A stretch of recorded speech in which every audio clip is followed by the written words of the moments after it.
learning a whole new sign language. I feel like inventing our own sign language, you know. Sort of, you know, we, you. That's a W. No, maybe not. Mark Bevan, welcome. Might be not. Good morning. Good morning. I gave him hassle on Twitter, basically. Did you? Yeah. So it's not like you, is it? So I forced him to attend this morning. So here he is. He's attending. I'm delighted to see that. You're forcing people to attend? Well, you know. It's just bribery, isn't it? Well, I haven't actually given him anything. I just said that he needed to be here, and I promised him we'd be finished by 9:30 when he gets on his call with his team. Well, anyway, it's a good job you lot are on this morning because we've got some pretty top tips today. I mean, holy mother of whatever. I can't swear, can I? We're not swearing on this. We had a Zoom call last night with the US with one of, now probably Sarah has claimed, and she'll tell you in a minute, her sort of god of social media, you know, god of SEO. This guy helps multi-billion-dollar companies with their SEO, presidential campaigns, all sorts of stuff. We were lucky through a connection of mine to have an hour with this guy last night. And it was mainly to help us with our content on our website for the future of our business. But holy shit! I mean, some of the stuff I've sworn already. Some of the stuff that we've got for you, we're not going to share it all because we haven't got enough time, and I had to go and have a lie down after the session, literally yesterday, because it was just mind blowing. But we've got a couple of brilliant content hacks, right? Whatever you want to call it. Yeah, we've got loads of stuff to share with you, basically. Loads of stuff to share today. Basically, you guys know that we're always learning, and we don't often try and learn within the industry. We go outside of the industry, so that's where it's at, really. We took the opportunity to jump on this call with the guy, and he was, Brian had to lie down, I had a bottle of wine. It was that mind-blowing. It was really like... came off the call thinking, wow. So we're going to, obviously, I wrote 6 pages of notes, so that's definitely not what we're going to do this morning because we've only got 15 minutes. Yeah. But we will share with you. Maybe in the next couple of days, we'll just share some of the key bits that you guys can deal with. Yeah, absolutely. It follows on really great from the content we've been talking about. Anyway, Sarah's going to share some of it today. I've got some hot news, first of all. It's not just been colouring after all.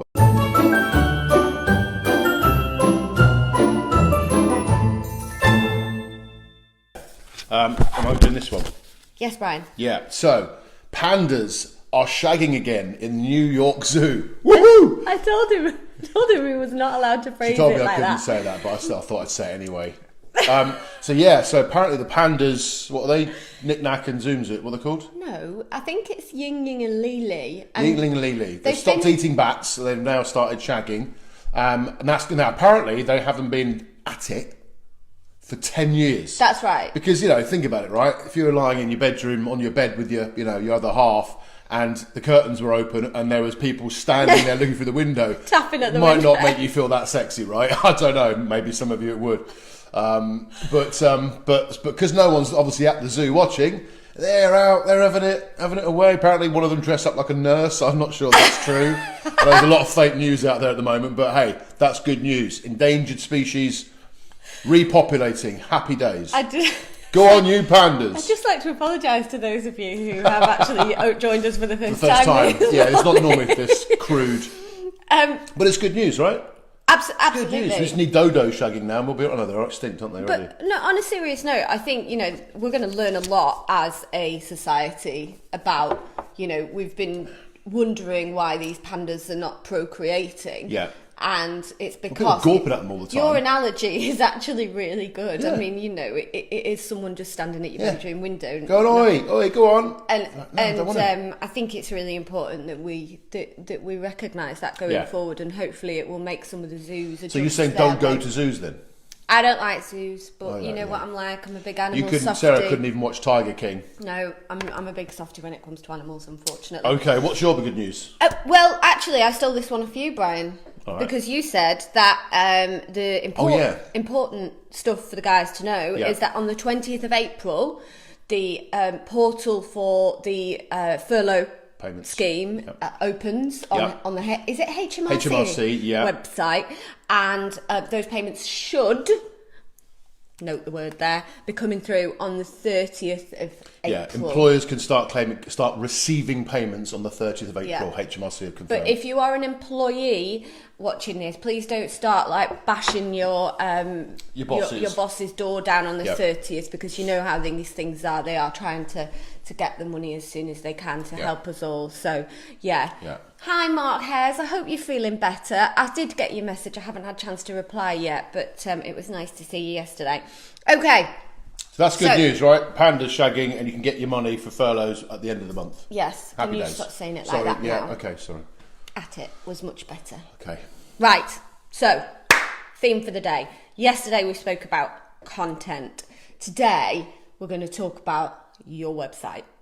And the reason for that was many reasons. One, because we went on that call, so we told you that was one of the reasons. But also, at the moment, there are more than a few of you out there who are a little bit fed up of portals. And both Brian and I yesterday turned round and said, if you employed this level of strategy on a estate agent's website from an SEO point of view and from a traffic point of view, you wouldn't need the portals. Say it quietly. Mark Bevan's probably left now because I'm sure the business... We'll do what they do in the football matches. They'd go like this. You wouldn't need to use Rightmove. Okay. And other portals are available. We're not telling you should stop, but we're just saying it seems to be... I think it's important, though, because there's lots of groups out there about boycotting Rightmove and doing all this, which, it's all people just blowing off air. Yeah. There needs to be a viable alternative if anyone is going to come away from something that produces that many leads, right? I mean, it's simple. Exactly right. That's not about Rightmove or anything else or about their attitude. It's about Generating lead sources into your business. Absolutely building right. a business that's packed full of data. Data is so important, the fourth utility. And the sources that you get that data from are vital, right? You can't turn those taps off. But if there's ways around, getting better leads for a cheaper amount of money every month from your hard-earned bucks, it's worth looking at, right? That's good in my book. So, onto your website. You might want to grab a pen. I'm sure you've all got it. In fact, loads of people have been sending me pictures of their post-it notes all over their houses. You'll definitely need a pen and paper for So this, you are because this is like straight from the god of websites and SEO yesterday. Yeah. Incidentally, his name was Brian as well. His name was Brian, but with an I. So that doesn't count. We're going to cover 3 areas. One is you need to review your website, and we're going to give you some tips on that just now. Then we're going to look at lead gen and how you're using your website to actually generate leads. And thirdly, how you actually get traffic to your website, okay? Because we're not actually very good at that as an industry, are we? And I hate to say it, I'm going to say something controversial and probably a bit mean now, but most estate agency websites look quite similar. Yeah, they do, yeah. They do. Yeah. So here you go. You guys are getting the inside track. So number 1, review your website, and you need to ask yourself these 4 questions about whether your website does this on the homepage. Does it say who you are? Okay, simple, right? What do you mean? Of course it does. That's the name of the company. Is that what you're talking about? No, I'm okay. who you are. Who you are, right? Does it say who you are? Is your brand present? Have you got a sticky nav? Okay, and by a sticky nav, that means that your brand is constantly there, top left usually, isn't it, as you're scrolling? You read left to right, Yeah, you always read left to right. So as you're scrolling, are you always there? Yeah. Okay, who you are. Does it say clearly what you do? Okay. Sometimes it's not clear, I don't think. So what you do. The next question, and the third most thing as you go down the web page, what problem do you solve? Yep. How are you helping people? Yeah. And as often as estate agents, we don't actually talk about the problems we solve. Yep. We forget all about that. We say, would you like to buy a house? Would you like to sell a house? Yep. Would you like to rent a house? Would you like to... But actually, we solve problems, home moving problems. Yep. And it's not just exclusive Yep. to moving, actually, in terms of the physical act of transaction. Yep. It's sometimes you can help with conveyancing, mortgages, removals, the lot. So what problems are you solving? That's question number 3. Quite a lot of agencies, in fact, pretty much all agencies, with the exception of 1 or 2 that I know, have websites that are functions of a business, right? Like an online newspaper instead of a magazine, so that people that are in the market right there and then can look at their website and either ask for a free valuation, yawn, or actually look for property, right? But there's nothing on the websites of agents that actually encourage me to come and spend more time with you when I'm not buying a house. Yeah. So for me, this, agency has an opportunity during this new norm to reinvent itself, to tackle home ownership and residency rather than just simply selling and letting. Yeah. Right? So that can be included, obviously, because it's the core component of what people are attracted to you in the first place. But if you want to encourage someone to come and talk to your business or look at your website months before they decide to move, then you need to make it about, you need to help those people. What are they doing on their journey? And if you want them back long after they've moved or long after they're in their tenancy, then you need to focus on the joys of being inside a property, of residency or home ownership, rather than just, do you want to buy this or not? It's my flywheel that I'm always banging on about. Yeah. Sarah's favourite flywheel. I can't remember whether I shared it in the group, but I'll make sure I do.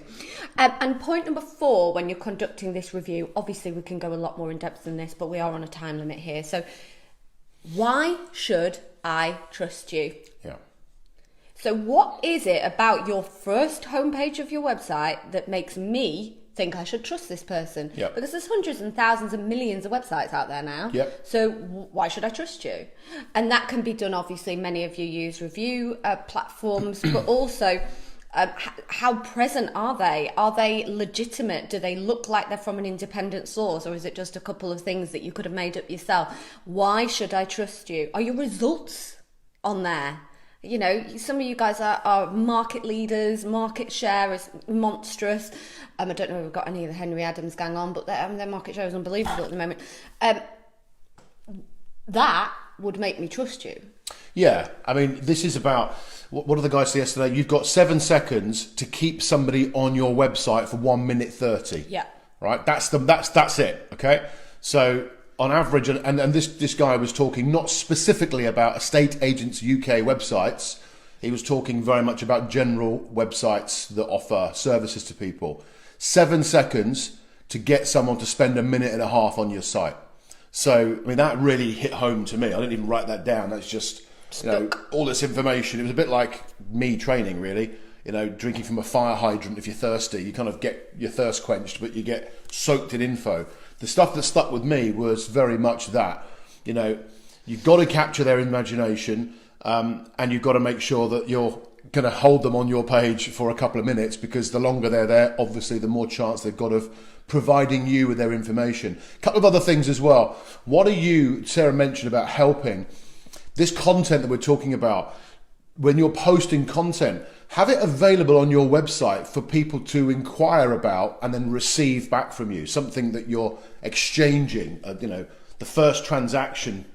Give me your name and details and I'll give you something really, really useful. Brian's moved on to point 2. All right, well, Sarah's going to... Which is called an ethical bribe. Yeah, right? ethical bribes. In the world of SEO, it's called an ethical bribe.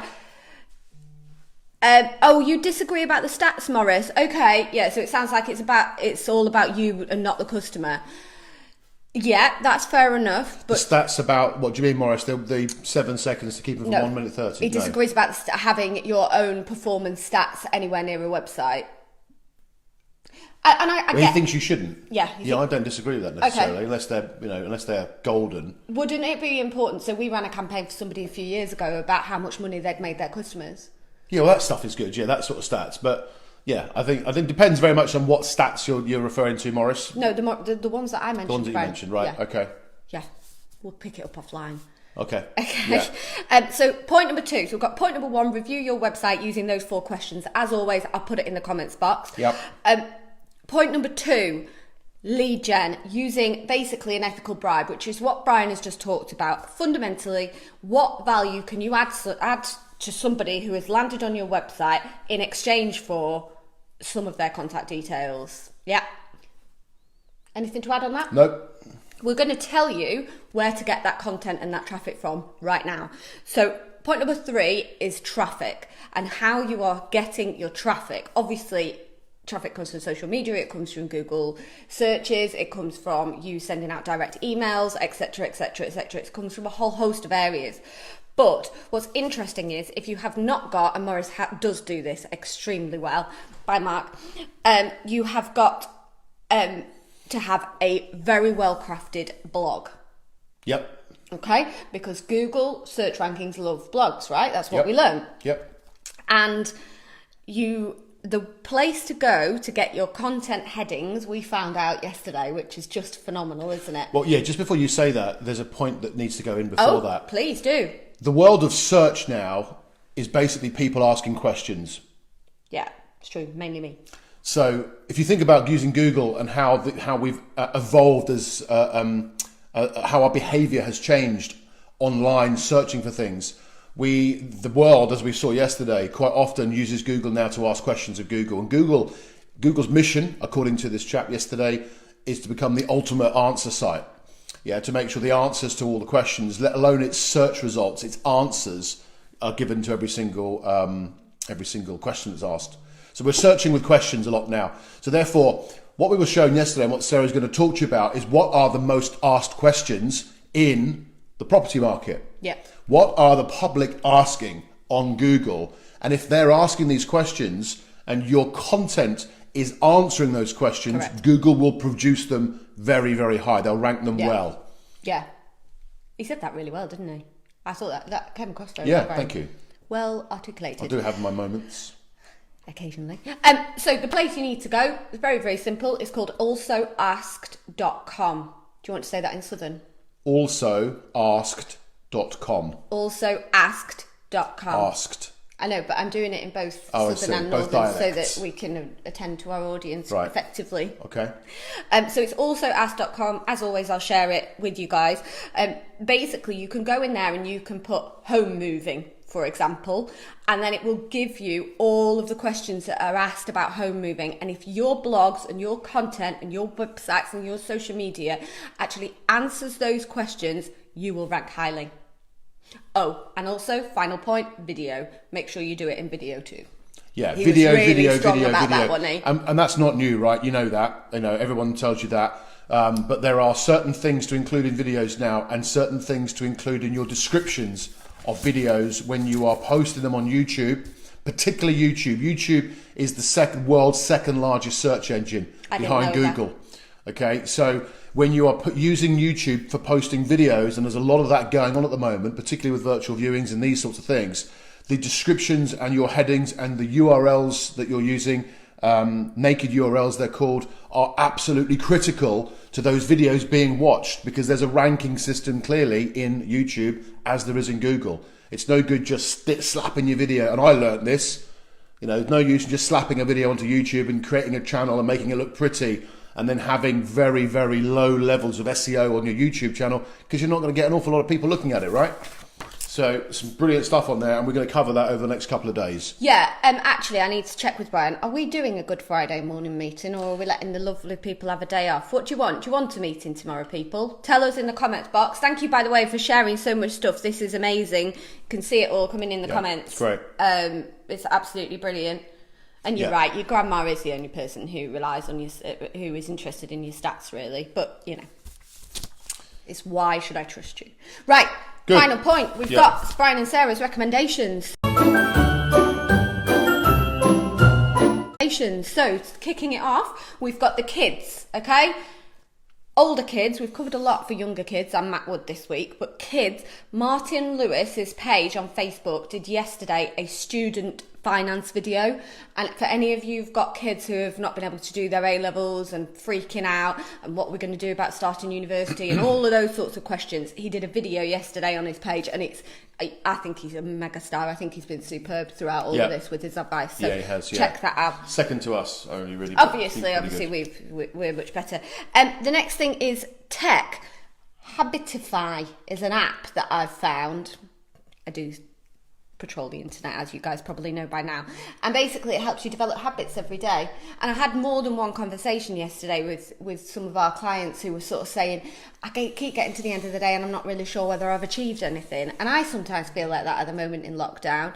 So I think honestly Habitify can help you to achieve goals and habits on a daily basis. Learning.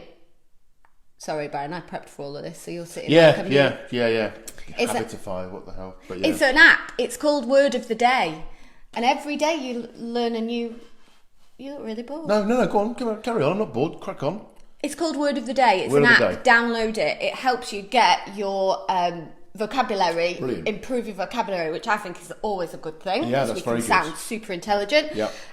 The book recommendation or audiobook recommendation, Chris Voss, Never Split the Difference, Negotiating Hard. That's very good. Yeah, those of you that have had our training will know we don't negotiate, and this is where we get it from. Very good. And Brian as well. Yeah, we don't get it from. We haven't got it from his book. No, we got it haven't. from We the got it fact from we've done Brian Mansell. 35 years doing estate agency. What? What's your binge watch recommendation for the people, Brian? Narcos Mexico. Nothing like a bit of gang warfare, drug busts, people getting shot to motivate you in the morning. Reminds me of working in East London. Anyway, guys, thank you so much for joining us. We're sorry we are late. It is 9:35. Yep. We can never seem to be able to get it on time. Brian's phone is buzzing in the background, which is why he's grimacing. Are we doing it tomorrow? A few of you have said yes. Great. Okay. Yeah, we will. We'll Love be you here all. tomorrow 9:15. See ya. Bye-bye.